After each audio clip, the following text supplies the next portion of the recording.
भैया कितना टाइम से खड़े हो? अभी हो गए 4 घंटा यहीं पे 11 बजे से। আমরা বেরোলাম দর্শন করে।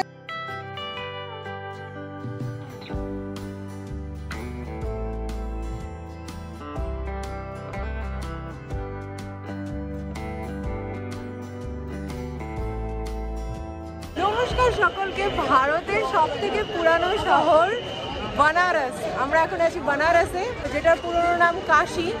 তো ভোলানাথের জায়গা, বাবার কাছে এসেছি আমরা দর্শন করতে। বাট কাশী বিশ্বনাথ মন্দিরের অবস্থা এত ভিড়, মানে আমি জানি না কতক্ষণ লাইনে থাকতে হবে। প্রচন্ড ভিড়, ঠেলে আমরা আসলাম।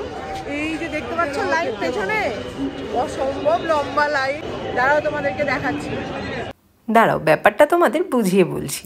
আমরা আসলে কুম্ভ থেকে সরাসরি কাশীতে গেছিলাম, আর সেই সময় ভিড়ের বর্ণনা নতুন করে আর কি বা দেব। যদিও কাশী বিশ্বনাথ মন্দিরে দর্শনার্থীর ভিড় লেগেই থাকে। সব পুরনো বিল্ডিং দেখো, এখানে আর হাঁটতে হচ্ছে না, ঠেলেই মানুষ নিয়ে যাচ্ছে। কোথায় নিয়ে যাচ্ছে জানি না। বিশ্বাস করো, প্রয়াগরাজের থেকে ডাবল ভিড়, ডাবল। আমার তো এটাই ফিল হচ্ছে।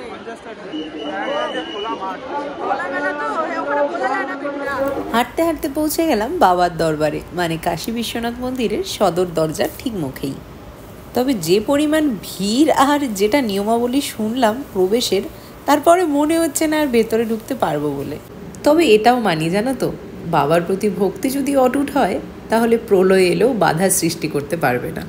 তাই ধরেই নিয়েছি দর্শন আমরা করেই যাব, সে যেভাবেই হোক। এইখানে মন্দিরের বাইরে স্ক্রিনে লাগিয়ে দিয়েছে ভোলানাথের মানে শিবলিঙ্গ দর্শন, আর এখানে পূজা হচ্ছে, সব বাইরে থেকেই দেখা যাচ্ছে। আমরা ব্যারিকেডের সামনে দাঁড়িয়ে আছি। গেটের বাইরে বেশ কিছুটা সময় দাঁড়িয়ে থাকার পর এটাই অবজার্ভ করলাম যে প্রশাসনের ব্যারিকেডের বাইরে 2 রকমের লাইন আছে। একটা লাইন যেটা তোমাদের প্রথমেই দেখালাম, প্রায় 2 কিলোমিটার লম্বা, আর দ্বিতীয় লাইনটা প্রোটোকল লাইন, যেখান দিয়ে প্রবেশ করার পদ্ধতিটা ভীষণ সহজ।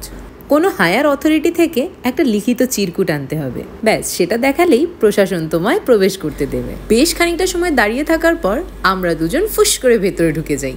তবে আমাদের ভেতরে প্রবেশ করাটা একটু চালাকিই বলতে পারো। সেই গল্পটা না হয় নাইবা শেয়ার করলাম, না হলে পুলিশ যদি জানতে পেরে দিল্লি চলে আসে তাহলে কিন্তু বেশ মুশকিলের ব্যাপার হবে। ভক্তের ভিড়ে দর্শন যেন এক ঝলক মাত্রই, তবে সেই একই ঝলকে এত প্রসন্নতা যেটা বলে প্রকাশ করার নয়। মন্দির চত্বরে প্রবেশের পরও কিন্তু বেশ লম্বা একটা চেক ইন প্রসেস চলে, আর তখনই ছোট থেকে ছোট ইলেকট্রনিক ডিভাইসও সাবমিট করে আসতে হয়। লক্ষ লক্ষ লোকের ভিড়েও একজনকে খুঁটিয়ে চেক করে তবেই এগিয়ে যেতে দেয়। মন্দির প্রাঙ্গণে কোনো রকমের ফটো ভিডিও অ্যালাউ নয়। আচ্ছা, তোমরা তো ভাবছো মোবাইল ফোন যখন নিয়েই নিল, তাহলে মন্দির প্রাঙ্গণের ভেতর আমরা ভিডিও করছি কি করে? শোনো, তবে বাবার দর্শনের পর আমরা মন্দিরের চারিদিকটা বেশ ভালো করে ঘুরে দেখছিলাম। ঠিক তখনই চোখে পড়ল 3D অডিও ভিজুয়ালাইজেশনের মাধ্যমে কাশী বিশ্বনাথ মন্দিরের ইতিহাসটা খুব সুন্দর করে দেখাচ্ছে এবং বুঝিয়ে দিচ্ছে। সাথে আজও সারাদিন মন্দিরে কি হয় সবটাই বর্ণনা এত সুন্দর করে দেখাচ্ছিল, যেন মনে হচ্ছিল আমি স্বচক্ষে দাঁড়িয়ে থেকে সবটা দেখতে পাচ্ছি। টিকিটের দামটা কত নিয়েছিল আমার ঠিক মনে পড়ছে না, তবে ওই 2 থেকে 300 টাকার মধ্যেই হবে। তো সেই স্টোরগুলোতে যারা স্টাফ ছিল তাদেরই একজনকে রিকোয়েস্ট করে তেনার ফোন নিয়ে ভিডিওগুলো করেছিলাম, আর পরে সেগুলো আমাদের ফোনে ট্রান্সফার করে নিয়েছিলাম। বিশেষ থ্যাংক ইউ তাকে, যে ফোনটা দিয়েছিল আমাদের বিশ্বাস করে ভিডিও করতে। খুব ভয়ে ভিডিওগুলো করছিলাম, তবে করেছিলাম বলেই আজ তোমাদের সাথে শেয়ার করতে পারছি কাশী বিশ্বনাথ মন্দিরের ভেতরটা। আমরা বেরোলাম দর্শন করে না যুদ্ধ করে, কিন্তু মন এত শান্ত লাগছে যে দর্শন হলো। এখন বাজছে 4:45। মণিকর্ণিকা ঘাট যাবো, মানে ঘাটগুলো ঘুরে ঘুরে দেখবো আর তোমাদেরকেও দেখাবো। চল, মহাদেবের হাতে বোধহয় প্রতিষ্ঠিত না মণিকর্ণিকা ঘাট, ফেমাস মণিকা। এখনো লাইন দেখতে পাচ্ছ, মনে হয় 2 কিলোমিটার ধরে লাইন আছে। মণিকর্ণিকা ঘাটে যাব, আস্তি ঘাটে যাব, চলো যাই फटाफट। 4-5 घंटा हो गया। 4-5 घंटे से खड़े हो? 11 बजे से। यहाँ से 12 तक की गाड़ी है। 4 घंटे से खड़े हैं लाइन पे।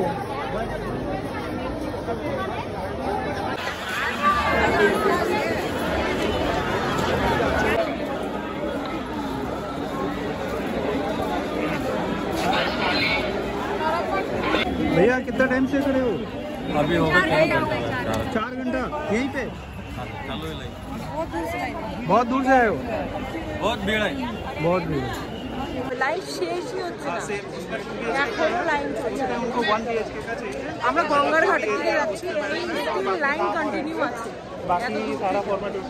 লক্ষ লক্ষ ইতিহাসে মোড়ানো এই শহর বানারস। এখানকার ঘাটগুলো ঘুরে দেখার ব্লগটা তোমাদের সাথে পরের পার্টে শেয়ার করব। একদম শেষে জুড়ে দিলাম বানারসে আমরা যেই হোটেলটাতে স্টে করেছিলাম সেখানকার রুম ট্যুরটা। আশা করব ব্লগটা দেখতে তোমাদের ভালো লেগেছে। পরপর বেশ কিছু ট্রাভেল ব্লগ আসতে চলেছে, আশা করব তোমরা এনজয় করবে। দেখা হচ্ছে নেক্সট একটি ইন্টারেস্টিং ব্লগে। ততক্ষণের জন্য টাটা, ভালো থেকো সবাই।